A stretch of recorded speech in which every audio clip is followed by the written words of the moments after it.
How you doing, Jason?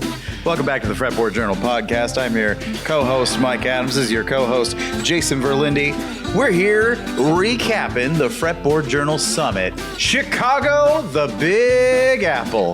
That's where we were for 3 glorious days. Well, 3 glorious days for me. It was longer for the regular folks. It's fine. Yeah. Yeah. We had a good time. Except for it being incredibly hot, intolerably so. 104 degrees, ladies and germs. 104 degrees, and I find that unmanageable. Yeah, I mean, I grew up in Sacramento where that's the norm, but I think for Chicago, it's too much. It's a wet heat. That heat is damp. It was a damp heat. It was a damp heat, and it went away after 2 days, 2 brutal days. But Two brutal days. Yeah. Also, the Lyft drivers that we had, almost none of them wished to use their air conditioning. They all let the windows open. That was a cultural thing, I think. That is Chicago. What gives? It was hot. Yeah. I sweat through my shirt immediately. As soon as I stepped off the plane, it was like hitting a damp wall, which is very uncomfortable for me. You don't know me, folks, but I'm not a guy of a lot of constitution when it comes to resisting heat. I sweat real easy. It's just an unpleasant time. Like, I like general Seattle weather. When it's cold, when it's rainy, when it's snowing. You get used to it. I'm at home. Yeah. It's great. But Chicago, no thank you. Yeah. I mean, maybe Chicago in general, but my week experience with Chicago was very hot and not to my liking, but everything else was lovely. Very walkable. Yeah. Loved that. I had some great Thai food. Good. Old Town School of Luthery was Folk music. Folk music? Yeah. Music? Old Town School of Folk Music. It's folk music. Yeah. Oh. Yeah. Well, that was fantastic. Don't cut that. I'm allowed to be wrong on the internet. But that was amazing. I loved getting to see that building and meet all the staff. And staff was incredible. God, what a place. There's a music store attached to it. There were so many rooms and exhibits. Mm-hmm. There was a food stand, and then just a giant cooler full of soda that I wasn't sure if I had to pay. Yep. For the soda. At times you did, at times you didn't. Yep. Oh. Yeah. Oh, it was an honor system then. I could have had all those Coca-Colas I wanted, but I resisted. Yeah. No, it was fun. I'm glad you were able to make it. I'm glad that you let me come. It was a real privilege to be able to be at the summit, to be able to stay in the Bukovac suite, and we probably won't tell that story. I'll tell the story. Tell the story, Jason. Tell the story of the We Bukovac. were hoping to get Tom Bukovac and actually Brian Sutton to do a session at the summit, which I think we will have them do in 2024. This thing's going to happen again. But he couldn't make it, and you and our pal Duncan Price needed a room, and so I still had the reservation on the room. Yep. And moved it over to you guys. And for which we are eternally grateful, Jason. We would have enjoyed the summit just as much, but I think being both that we're introverts, we need time to recharge, and then Duncan and I got along famously. Yeah. Being able to stay at the Bukovac suite was just it was everything, and we did take to calling it the Bukovac because it was just. We're in the man's room. If we had complaints about the suite, we checked in. But yeah, I know. Whenever we had complaints, we were like, Bukovac would not have stood for this. It was a great time for us. All respect to Tom. It was just a funny thing that happened. But we had a blast in that hotel room. Man, we even got on the subject of like. Those like rain apps that you can play while you're sleeping? Sure.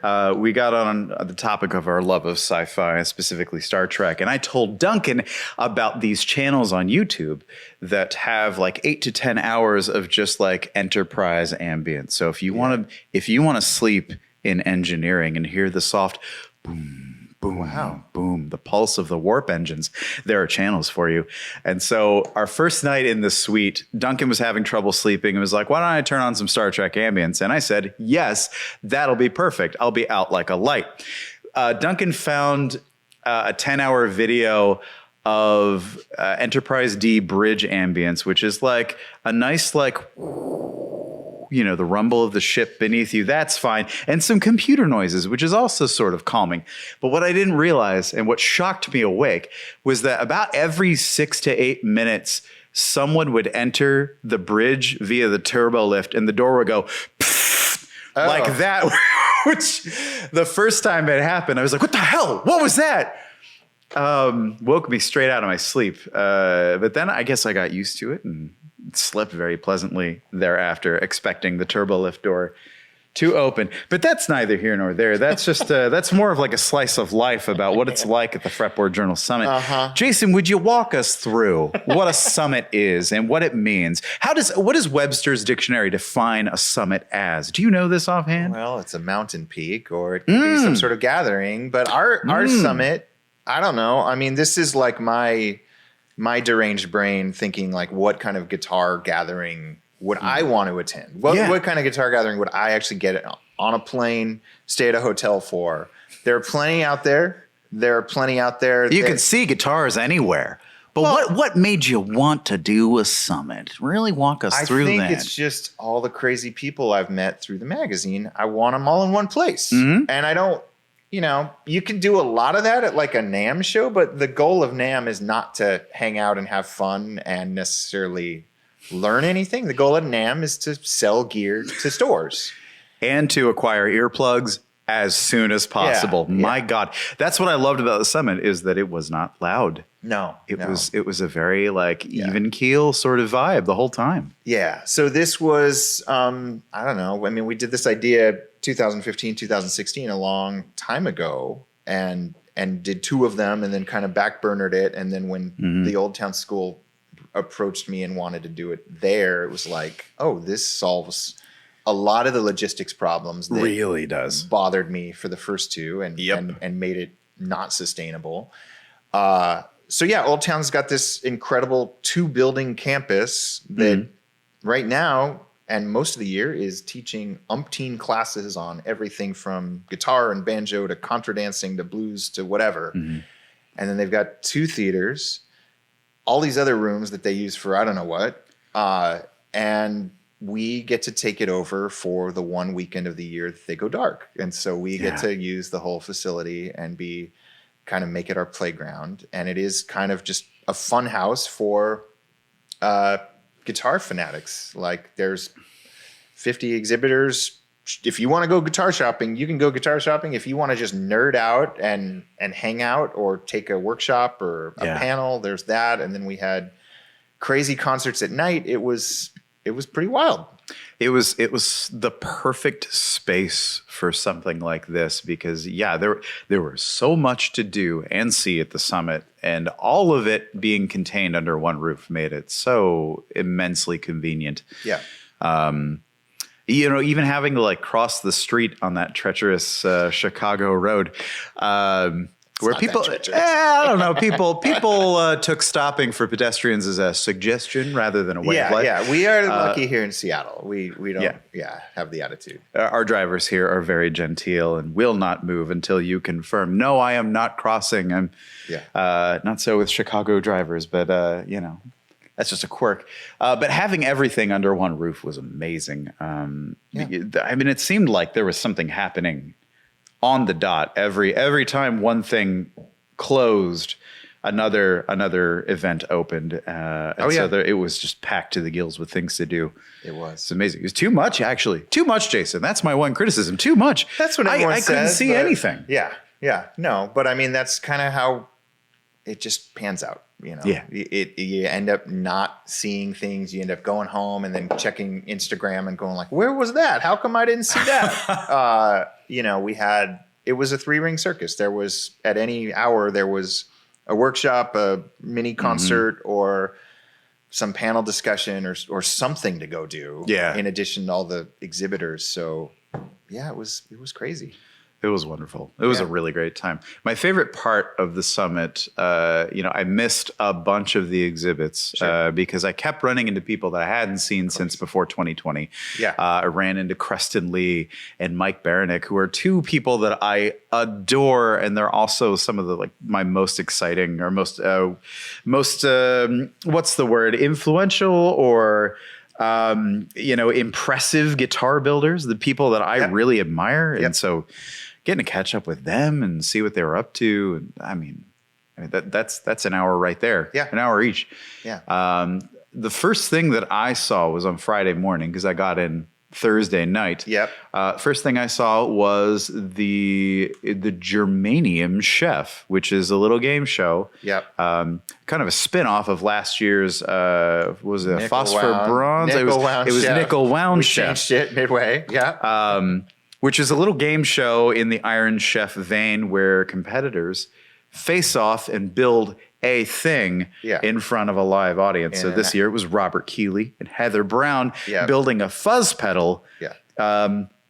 It was supposed to be within the space of an hour, but as you know. Well, I don't think we're supposed to tell what happened, but we're not supposed to. They're going to make magic out of that. Oh, and put it out. Well, suffice it to say, no spoilers. It was a challenge. We'll just say that. It was a challenge. Yeah. It was a challenge. And it was exciting. It was brutal. It was, it ran the gamut of human emotion. And Josh and Belle were really amazing hosts. They were great at it. Our judges were entertaining as heck. Yeah. Duncan threw one of his guitars on stage. That's like one of my most... he does that. Yeah. That's a memory that I won't forget. He just tossed it. And then later on Saturday, he was like, oh, this doesn't work. I wonder why. Yeah. But yeah, that was a really great time. That was a really great time. Yeah. Glad I got to bear witness to the chaos. And I think selfishly, I just want to do a fake Iron Chef every year until Alton Brown himself shows up and tells me that we need to stop or joins in. Yep. Yeah. Yep. That would be fun. I keep messaging the man. I keep saying, hey, Alton, you free? But he never is. He's so busy. There is talk. Josh Scott has already plotted out what next year's game show would look like, another Iron Chef spoof. And it's even more complicated, which is a little daunting to me, but he'll figure it out. He's a smart guy. So I think I know what this is, and I don't know how. It's logistically, it scares me, but whatever. It'll be great. Stay tuned. So should we walk through the list of events, or do you just give highlights? Like what did you enjoy the most about your event that I saw you running around, putting out fires and talking to people? I was rather relaxed this year. It felt, that was the highlight for me, was everybody got along. Everybody, we had, I don't know the actual numbers, but I'll say 500 plus people from around the world came to this thing, and it never felt empty. It never felt too crowded. No. The Tommy Emmanuel show on Saturday night was crowded because it's Tommy Emmanuel and people love Tommy Emmanuel. I regret missing that. But I was so tired. No, I know. So tired. It's a marathon. But yeah, so the highlight for me was just like seeing all my favorite people and seeing you guys and seeing Duncan and getting this beautiful tenor guitar from Duncan. Listeners, it does have frets, and it's just a regular guitar, but it's very cool. Duncan Price built a beautiful blonde. What's the scale length on this? Is it 22, 24? I don't know. Yeah, but he built Jason a tenor electric because Jason sold his beloved SG. Years ago? I had the white SG tenor that Nico Case plays all the time. Yeah. And I sold that to her when just right after buying it. It was like, she needed it. She wanted it. I knew she was going to take it around the world. I knew it was going to sit in my closet and get played once a month. Yep. And Duncan, being one of the coolest people in the world, made me his own little spin on it. And it's amazing. It genuinely is. Oh my God, it's one of the most solid feeling tenors I've ever played. I got to mess around with this in the Bukovac suite, and it is just divine. It sounds incredible. It rings out with a nice percussive but full voice. It's expertly crafted, and I'm jealous, even though I don't know what the hell to do with a tenor. No, I know. It's been I'm a little rusty on it myself, but it's been fun to kind of adapt and. Yeah, I was speechless. For me, the fun of the summit was just, it was a really good group of people. It was, The concerts were incredible. Some of the concerts that took place that weren't like the main concerts were mind-boggling. We had, Wayne Henderson, the guitar maker from Virginia, playing. We had this sort of, for lack of a better word, kind of all-star jam on Saturday night, which started with you doing this. So Via Mardot was supposed to score a silent film. She couldn't come. She got sick. So then we scrambled. I don't know why. I'm like, the show must go on. So we scrambled to kind of find some random silent film on YouTube. Mistake number one on my part, probably. The video that was chosen. What do we play trippy, to? Un chien andalou. Yeah. Right? Yeah. And it was, who was in the band? It was you? It was, you came to Duncan and I and said, you guys do it. You guys fix this. And then I didn't hear anything else about it. And then sticking around Saturday night, Duncan and then Josh Scott was there with his Powers Electric. Yes. And then Nick from the JHS show, the drummer, incredible. Yep. The bass player, what was the bass player's name? Eric? That was Eric Garcia. Yes. Yeah. Incredible. Yep. And Duncan. And then I got to tag along, and that was wonderful. You know, me without my pedals, feeling completely naked and exposed. But still had a lot of fun making weird noises with those people. Yeah. Everyone was such an excellent player. It was like getting a front row seat to learn from the masters. Everybody sounded great. And then I pretty much, because I didn't have like in much of a rig to help me craft the sounds I was looking for, I had to kind of make them up. Because it was a French movie. This is my favorite thing. I decided to search people speaking French on my iPhone, and I pulled up a video of people speaking French, which I put the pickup selector of my Jazzmaster in the middle, and I moved my phone from one pickup to the next in kind of like a warbly sound of vague French vocalizations. And that was really fun. I ended up using, at some point I really wanted some weird sustained notes to underscore this like tense moment that seemed to be happening on film. But I didn't have any of my usual bag of tricks with me. So I was rubbing everything I could find against my strings, trying to make a weird noise. And what ended up working the best was the pass for the summit that lanyard. I had. Yeah. My lanyard was exactly the thing. I was scratching behind the bridge and it made these crazy overtones. Oh, yeah. Loved that. We have a great shot from Brian Fisher of you doing that. I'll share. I love it. Yeah. I love music. It's so fun. So we had that kind of like freak out fest, and then we took a short break. I think you had to go recover. I was so tired, Jason. And then on that same stage, again, Tommy Emmanuel's across the street, blowing everybody's minds. It was Adam Levy. Yes. Adam Miller. Mm-hmm. Ethan Sherman. Oh, what a guy. Joey Landreth for a while, and Ryan Richter. And, Ryan. And those guys blew everyone's minds. And we do have soundboard recording of that. I can't wait to figure out what to do with. I've got to talk to those guys. And at 3/4 of the way in, Adam Levy, who's played with Tracy Chapman, played with Norah Jones, of course, handed his 335 to Josh Scott, and they jammed he's just like, you play. And it was just this beautiful little moment. And I am going to write about this, but like the coolest thing to see, the coolest takeaway from that, in addition to just great music, is watching, the thought of having 5 guitarists, electric guitarists on stage together playing could be and should be a train wreck. Yep. But if you're pro and you know how to listen and hold back, it's a beautiful thing. And those guys do. They were making vocal cues. They knew what they were doing. Yeah. Speaking of magical moments, Bill Frisell's guitar orchestra. I'm so sad I missed that. Was that worked out incredibly well. We had 56 guitarists in the main theater. Wow. Most everybody played acoustic. There were a few electric guitars that were plugged into little tiny things.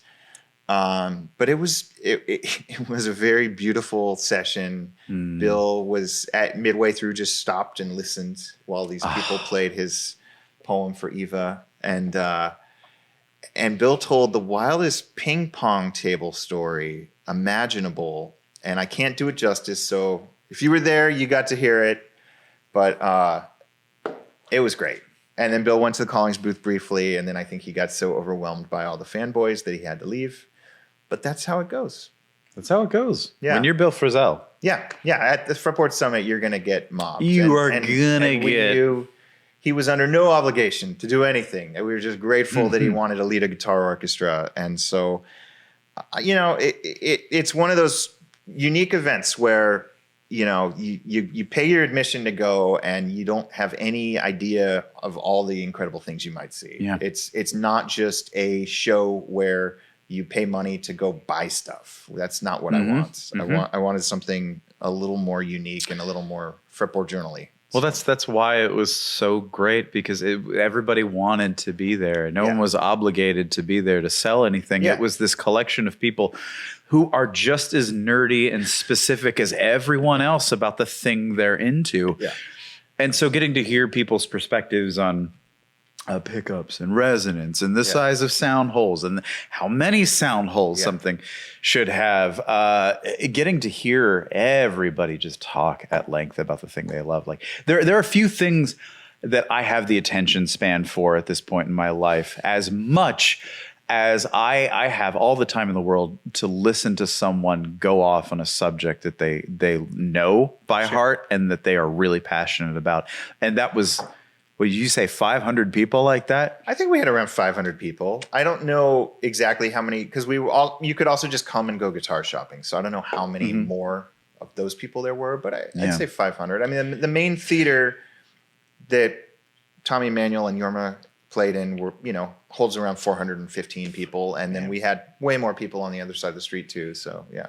It was just brilliant. It was a wonderful, relaxed sort of gathering of enthusiasts, and that was just wonderful. That was wonderful. A lot of brands came and just shot a crap ton of content, more content than I did, even as the host of the event. There was that one guy with a giant Steadicam rig. What was his he deal? Works for a music store that everybody knew about but me. But yeah, he had a head mounted kind of shock system. Yeah. It was a strange... Looked like he was in an exoskeleton. It was so strange. Yeah. A bunch of people told me who he worked for, and I forget.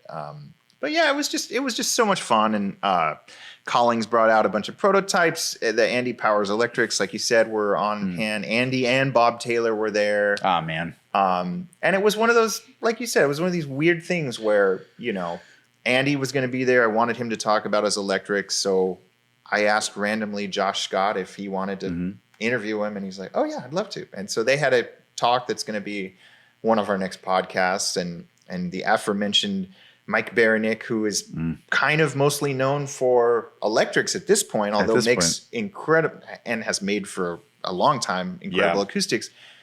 He wanted to do an interview with Jason Costel, who makes $30,000 to $40,000 acoustic guitars. They're just as exquisite as it gets, and so.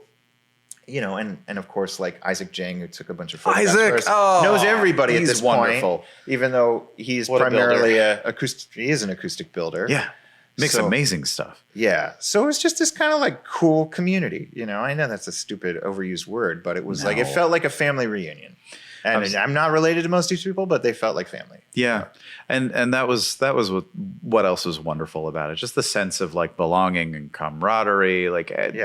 I don't know. I didn't get the impression from anybody that it was like, a too cool for school type situation, or like nobody acted like a celebrity, at least in my experience. No. Everyone was just there to enjoy themselves. There's so many things I wish I could have seen, like the Frisell play along. Wish I could have met Megan Wells. I wish that I had not been so damn tired at night. But at this point, like I'm almost 42, Jason. I'm slowing down. I get it. God, it was just miraculous. One thing that happened to me that wasn't on the schedule. So my friend Jen Tabor, who listeners might know as Soldier Straps, came just to mill around and see some people, meet some people. But Jen actually used to work in that building. I think before it was Old Town. Oh, how funny. So I got this personal tour of the classrooms and the hallways and Jen's thoughts on like art that she was excited to see. We talked. We went downstairs to the music store and then talked about like displaying straps and like, I got some like cool insider info on the cutthroat nature of the strap business, which I didn't realize was such a serious business. Wow. But yeah, stuff like that. I just had all these wonderful, what in video games you would call random encounters. It was just like someone pops up in your field of vision and you're like, oh, this is going to be a good conversation. It was excellent. The amp room, which was downstairs in the bowels of the basement of Old Town, was excellent. I got to check out some weird projector and like old PA system amps. There was a Fender Tweed amp. Was it a deluxe? Yeah, it was a 5E3. Yeah. 61. Yeah, beautiful. Yeah. Beautiful. That's also where you kept those amazing tortilla chips. That whole room was an homage to the Truth About Vintage Amps podcast. So El Pato and chips, common refrain on that podcast. Yep. And Kevin, the curator of that room, bless his heart, drove up from Ohio with just a truck full of amps that were serviced by Skip, the co-host of the Truth About Vintage Amps podcast. Oh, I didn't realize that. And so everything in there, for the most part, had been touched or worked on by Skip. And it was tucked away. You kind of felt like the scene in Spinal Tap walking under, backstage. But then when you got there, it was like, oh, there were always 5 to 10 people hanging out in there, chatting about amps and trying stuff out. And it was one of the few soundproof rooms we could use, and people could crank if they wanted to. There was some beautiful music played there, and so it truly was like a weird fun house for guitar people. And I know we've talked mostly about the industry people, but the 500 people who came for the most part were just average players who just liked the Fretboard Journal or listen to these podcasts and may or may not have a name for themselves playing. I mean, that's kind of the fun thing, is you don't have to be a virtuoso or in the industry. You can just come and hang.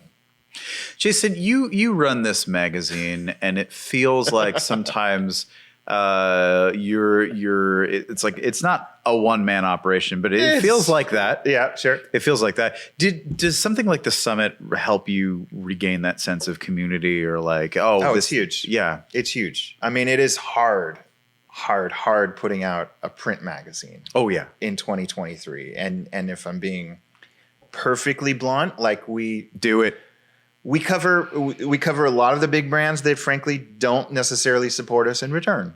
And we do that because we care about the stories and we care about vintage guitars and new guitars. But there are some very big brands that have, for whatever reason, like you never see an ad for them in the Fretboard Journal. You never hear about them sponsoring our podcasts. And so for the community to come together and really support this thing, and for some of these smaller brands and some bigger brands. I mean, Taylor was there and Collings was there. Rode was there and Shure was there. We had a great support from those brands. But to see them in person, it reminded me why I do this thing. Yeah. Because putting out, it's like anything.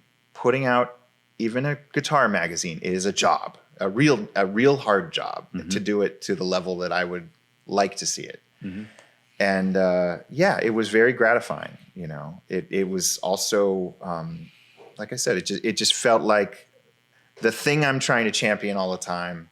I got to see all those people, and I didn't have to see them at a trade show where everybody's running around or it's super loud or you're regretting that your ears are going to be bleeding the next day. It was just like, oh, we're all here, and it was just fun to feel that way. You know? It's sort of like the classic thing of like all your friends only come together at like your funeral or your wedding, and that seems really sad.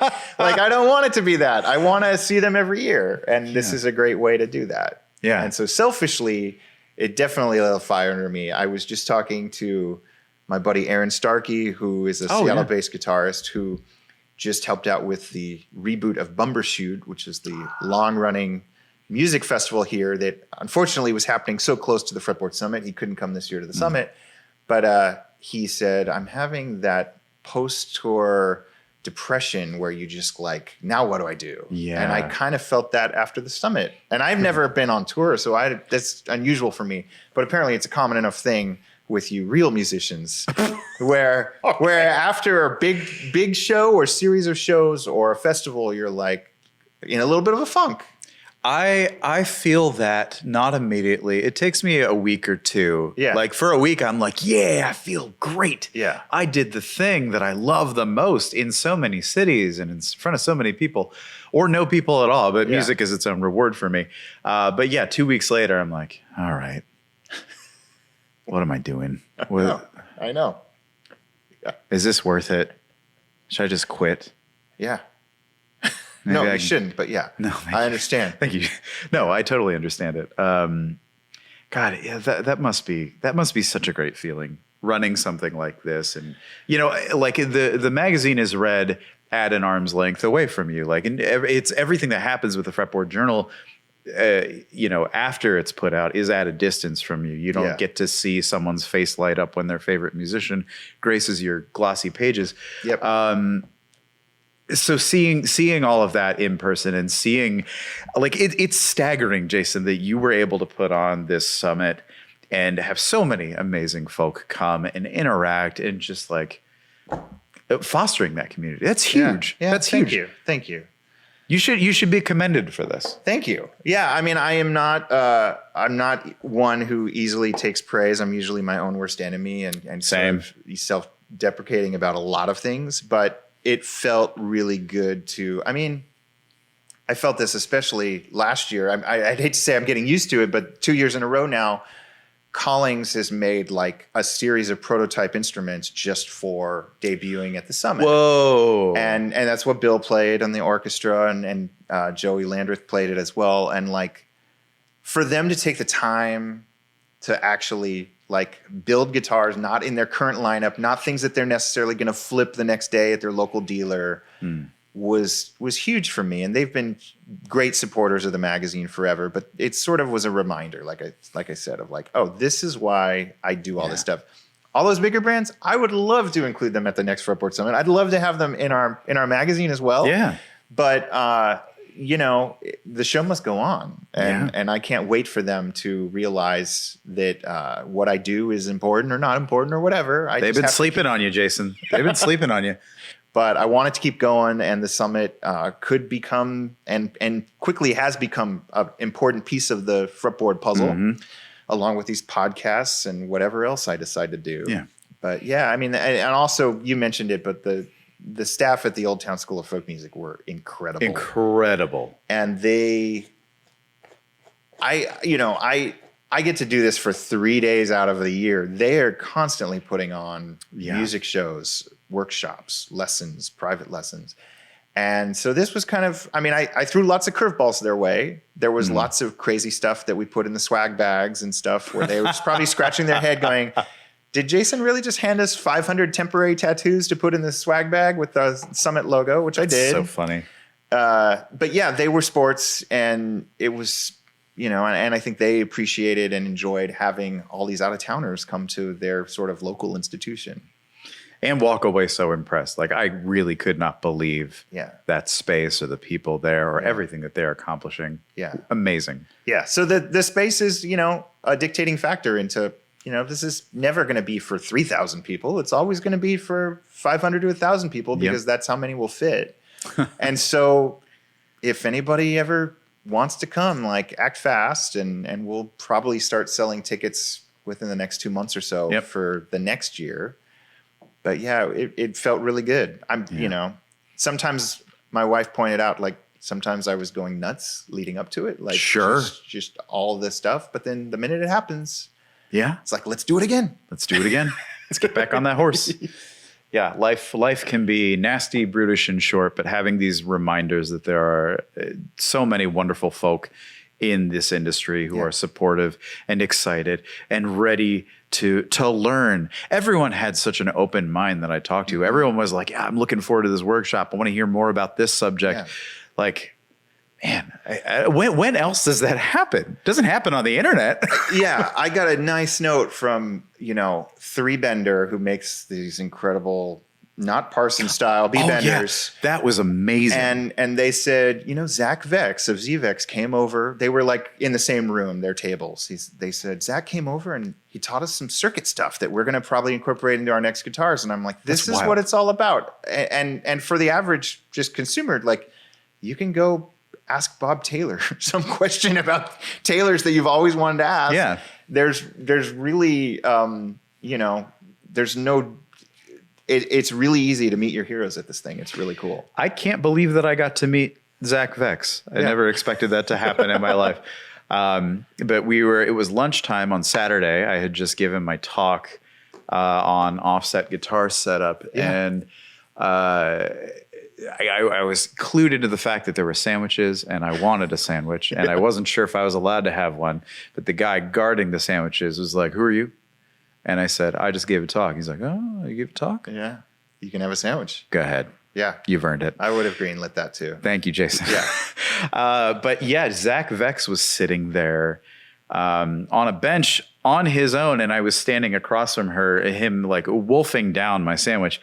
And eventually he's like, "Oh, I'm not keeping this whole bench for myself. I'm just here. I can move over if you want to sit down." And I was like, "Yes, I'll sit down next to Zach Vex." And so I sat down and he was just like jabbering on about, I'm not sure what he was mid thought when I sat down, Sure. But there was a quiet moment and in my head, I'm like, I'm going to take my chance. And I said, "Zach, I just want to say it's a pleasure to meet you. And thank you for the Fuzz Factory because it changed my life." And it legitimately, to me, opened me up to a whole world of pedal possibilities that I was never aware of. And that's still the one pedal that has to be on my board, no matter if I'm playing bass or guitar or lap steel. It's got to be there because at some point, I'm going to need that thing and nothing else can do what it does. So I said, "Thank you. The Fuzz Factory changed my life." And Zach immediately went, "The Fuzz Factory only changed one person's life." And I went, "Oh no, what have I done? Have I offended him?" And he said it in such a frank tone that I was like, whatever comes out of his mouth next, just be prepared and understand that you are having an experience and this is great.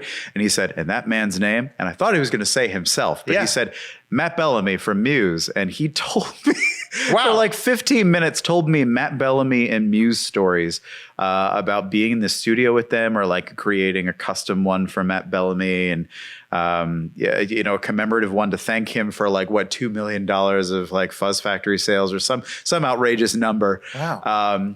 And then the bass player at some point broke his hand or something and couldn't play it. And he was there for that. So he gave me all of these wonderful stories and then told me stories about the person who, the engineer who produced ZZ Top's Legs. Somehow we got onto that and like all during a sandwich. And I was sitting there happily eating my what was it, chicken? It was delicious.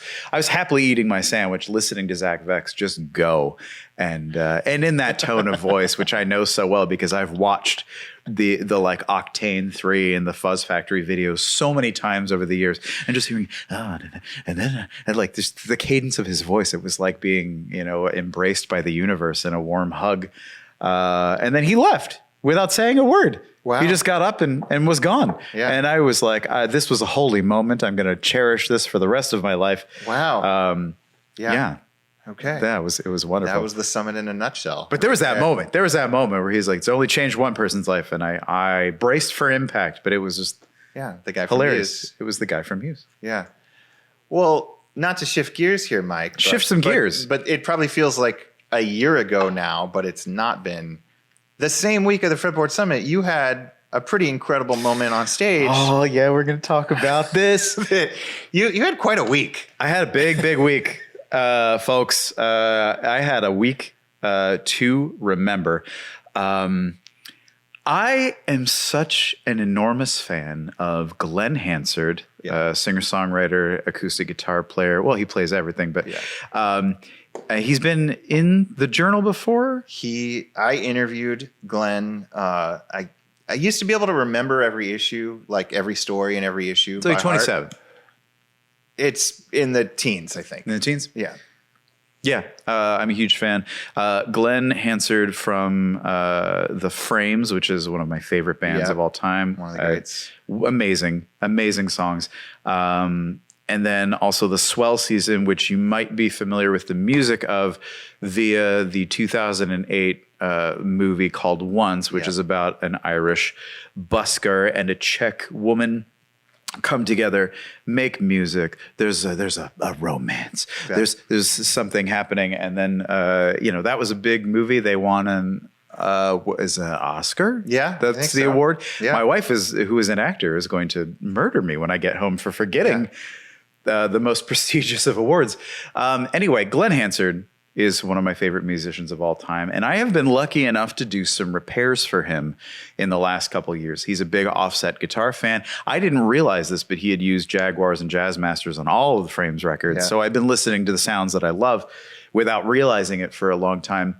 So I've done some repair work for him. That was wonderful. And we send a text message once in a while. I say, hey, how are the guitars holding up? That's great.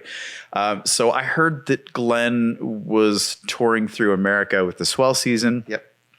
And I sent him a message and said, hey, how are the guitars holding up? And he's like, they're great. You should come. And so we had a date night. Yep. I flew out to the Fretboard Summit on Thursday morning. So this was Wednesday night at Chateau Ste. Michelle. And normally I'm the kind of guy who's like, I'm flying tomorrow. I need to stay home and sleep if I can. I usually can't.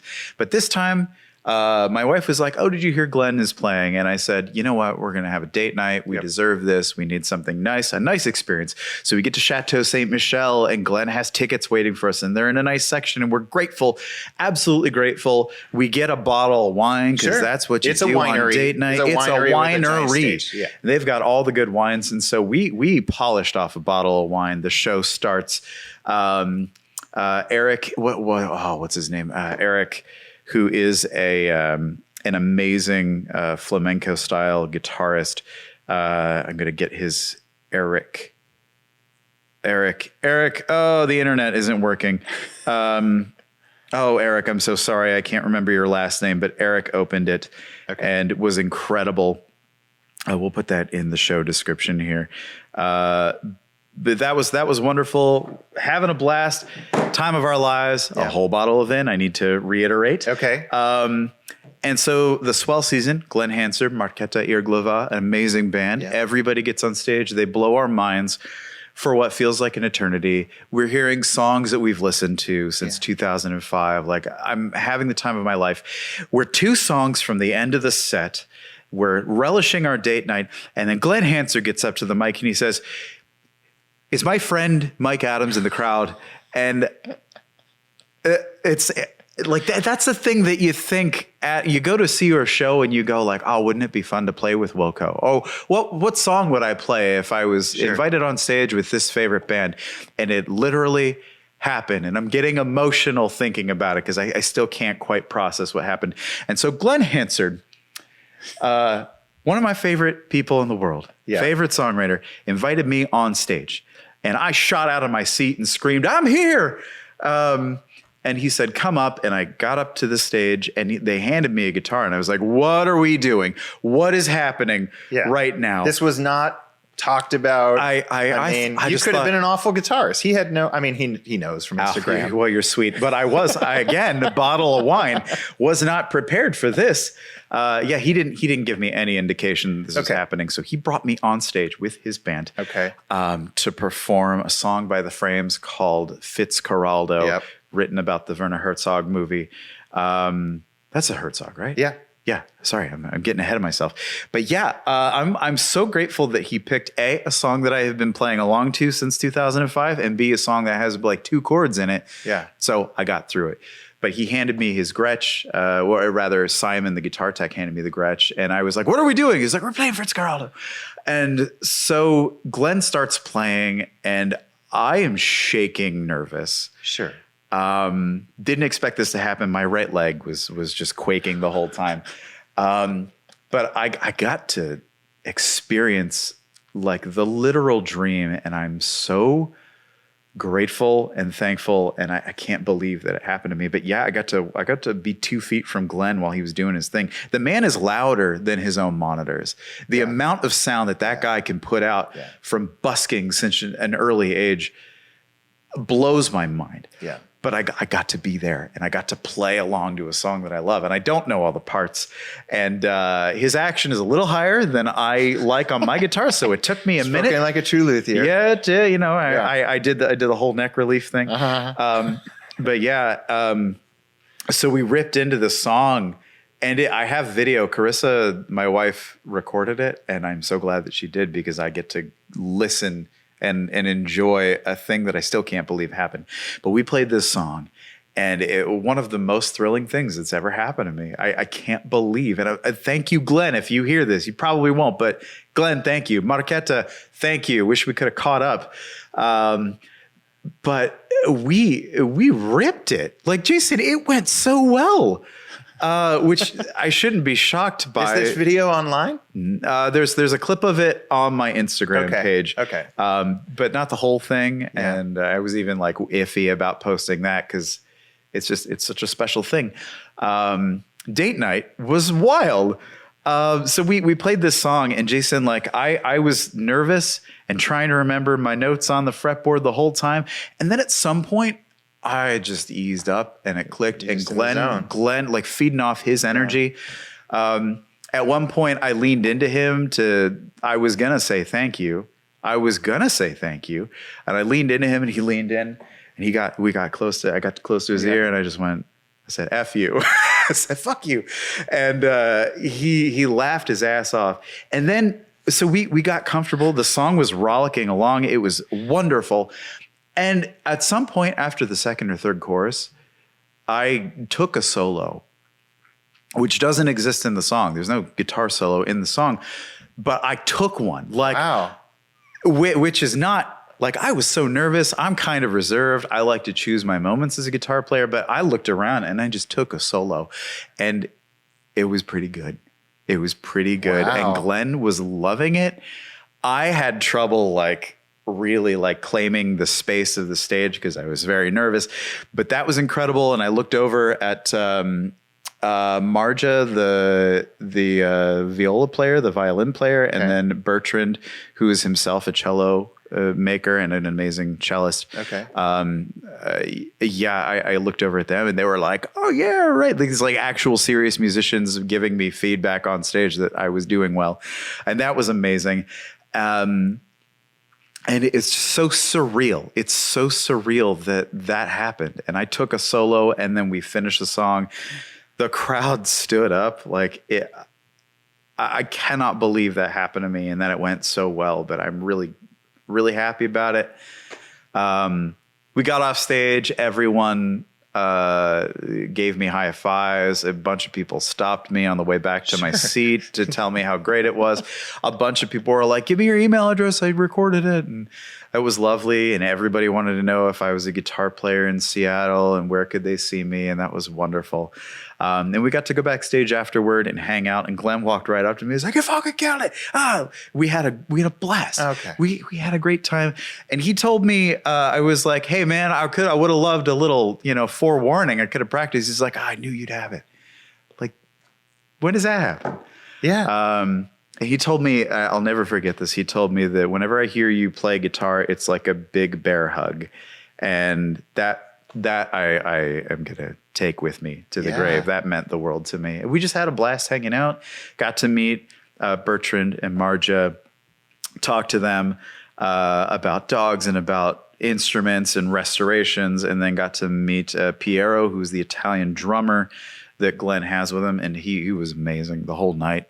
He had like one of the deepest, warmest snare drums I've ever heard, and I was geeking out over it. Joe, who is the bass player of the Frames, touring with Glenn as well. And Joe was really supportive. He gave me a hug on stage after we finished. I got to hang out with Simon, the tech. I think Simon also works for Pearl Jam. Okay. But Simon was really wonderful and supportive. And the only person I didn't get to hang out with was Marquetta, who I'm such a huge fan of. But I wanted to talk to Marquetta about living in Prague, which I used to, and tell her some stories about learning Czech incorrectly because my friends were jerks.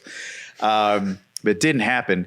But yeah, that was a hell of a thing to happen the night before I flew out. And I've watched the video so many times, just like an incredible thing that felt like, I mean, listeners who have listened to us before know that 2023, the majority of it was not a kind year. It was a really difficult and tough year. And so something like this happening at the tail end of this year feels like, it feels like a rebirth. It feels like new life. It feels like, I don't want to say confirmation, but like the idea that I'm on the right path. Yeah. That feels really special to me. So yeah, I can't believe that happened. I can't believe you brought that up. Thank you, man. I was in Chicago when I saw that news, and I'm a huge Glen Hansard fan. And I mean, just hearing you tell that story, like at any point that story could have come off the rails. You could have decided I'm flying out and I'm not going to go to the show. You could have been going to the bathroom when he called you to be on stage. Like any number of things could have happened, or most likely an artist wouldn't ask somebody if they happen to be in the crowd. Right. Like, because they have a set and they have to do what they do. And so that all of those things came together and that you went up there and kicked ass, like that's a magical story. So on top of all that, like it was a thing that happened to me. But what Glenn told me later was that they had been planning it all day and they ran through a bunch of songs because they were like, what would Mike fit in on? Which again blows my mind. Like to have without telling you. Yeah, without telling me. to have his and their trust as a musician really blows my mind. But they went through a bunch of songs that I didn't know, and they landed on Fitzcarraldo, which I know like the back of my hand. Sure. And they even set up a second guitar rig for me. Like when I go to shows, I don't know about you, but I look at gear and I go, what's that doing? What's that? Yeah. And so he had 2 tweed amps behind him. And I said, well, one of them is the amp that I've seen him use before. The other must be a spare. Yep. That was set up for me, which I didn't use. He just plugged me into his rig and showed me how to use his pedals, which was great. But so there was prior planning. And then while I'm playing and I'm nervous, you know what? This is probably what made me feel comfortable when I calmed down is I looked down at the set list, and beside Fitzcarraldo in giant Sharpie, it said Mike Adams. And I wish I would have stolen it or taken a photo of it. Of course. But so this was a planned thing. Like it wasn't on their part. It wasn't random. And I just, to have been included, blows my mind. So yeah, that's one of the best things that's ever happened to me. Yeah. I can't believe it. So cool. Thank you, Jason. Thank you. No, well deserved. Buddy, people have asked me in the past, you've interviewed all these people. You've interviewed Eddie Vedder. You've interviewed all the, Jackson Browne. Who's like what's the most special interview you've ever done? And without fail, I always mention my interview with Glenn, just because in addition to having a lifetime of amazing stories and making incredible music, he has this crazy magnetism. Yeah. That, he could run a cult. Like he's one of those guys. You stare into his eyes and you're like, anything you say, I'll do. Yeah. Okay.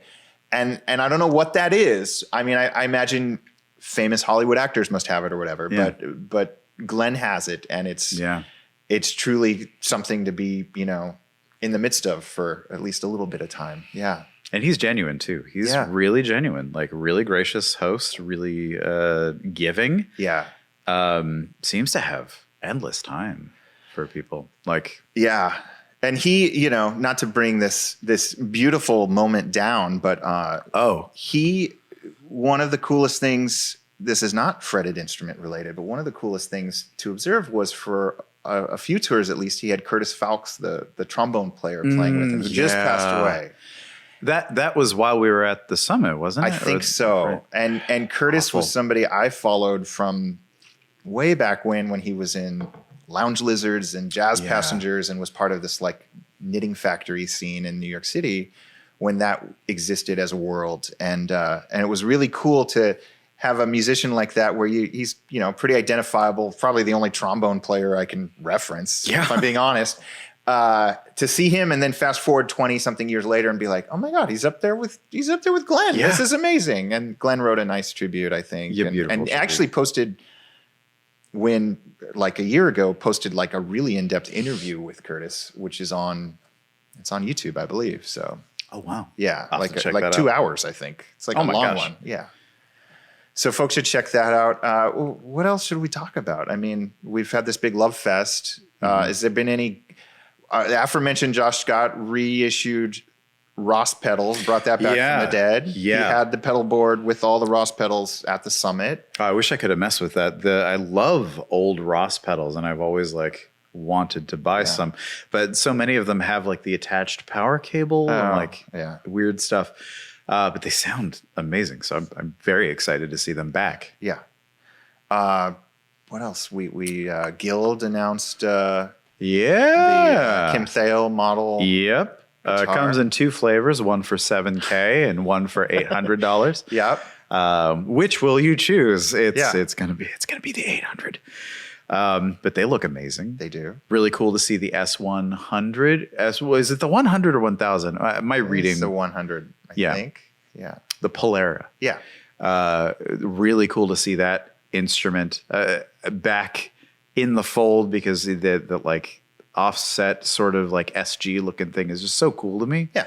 Love that. Of course. And what a career. What an amazing sound. Yeah.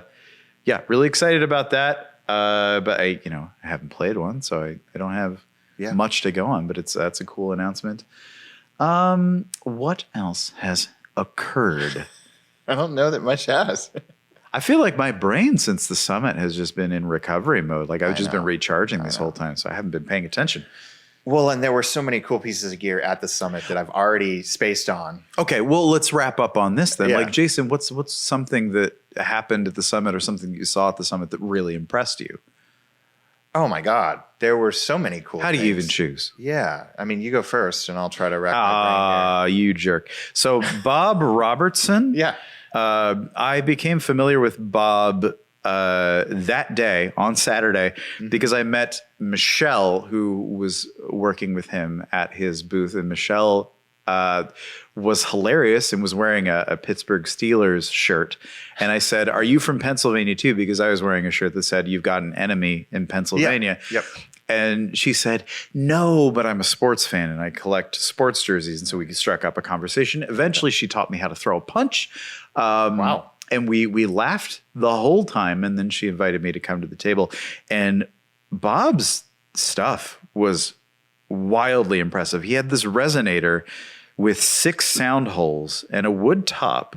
Yes, I saw that. That was life-alteringly good, like just incredible. And then an acoustic with a pinless bridge that was really innovative. Yes. The first thing you described almost looked like, didn't Lloyd Loar make those Vivatone guitar? Like it had a weird, similar, like inspired by vibe.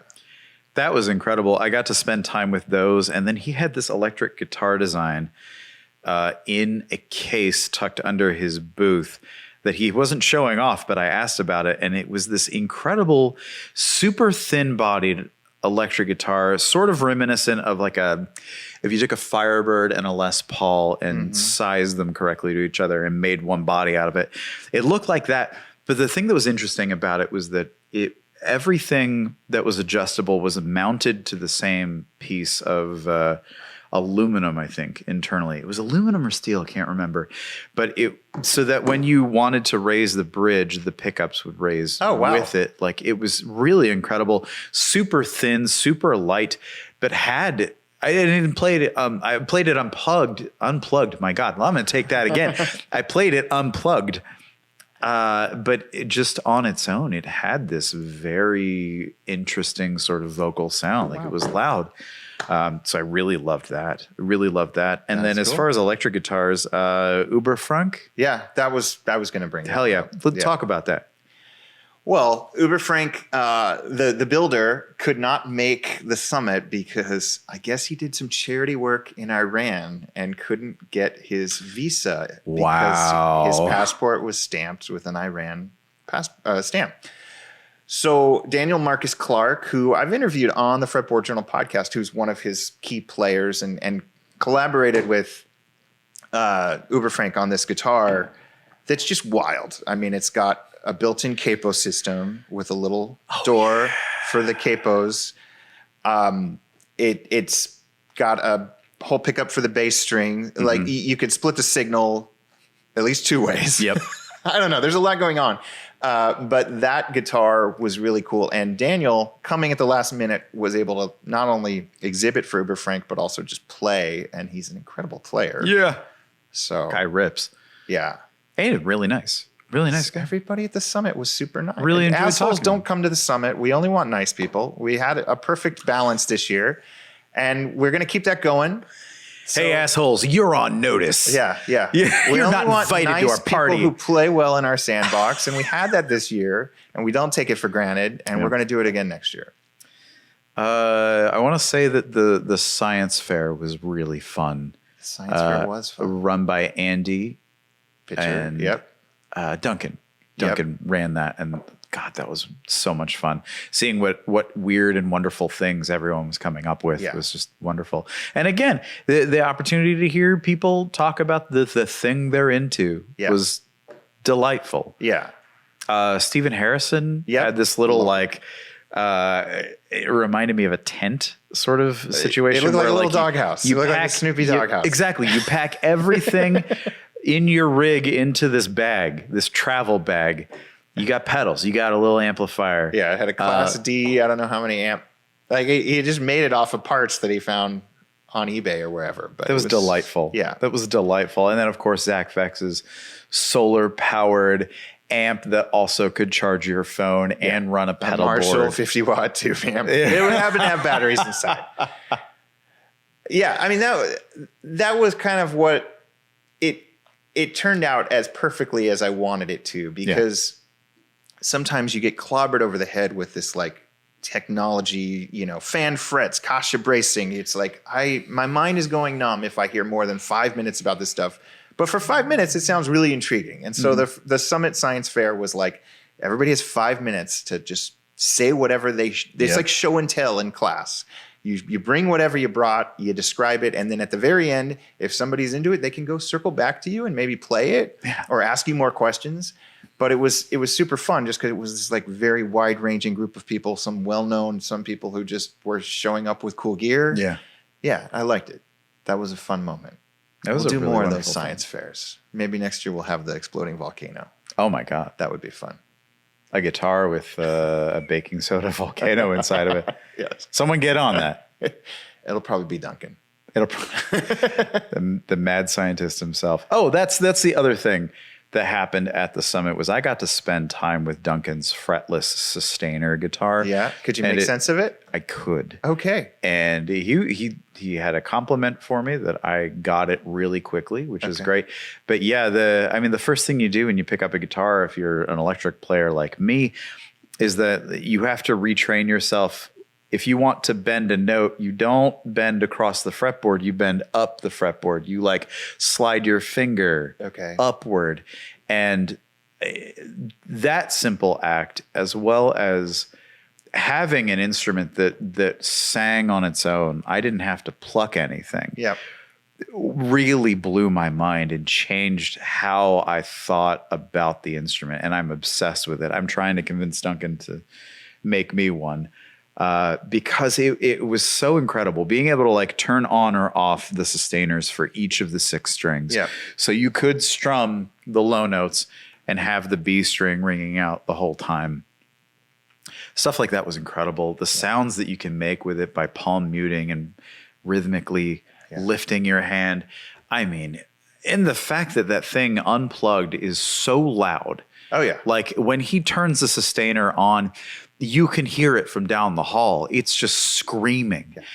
I mean, I've never played anything like that. And it's all I've been able to think about since leaving the summit. Yeah. So that was one of the most thrilling musical experiences that I had there. Yeah. Just really incredible stuff. That kid's going to go places. The kid's going to go places.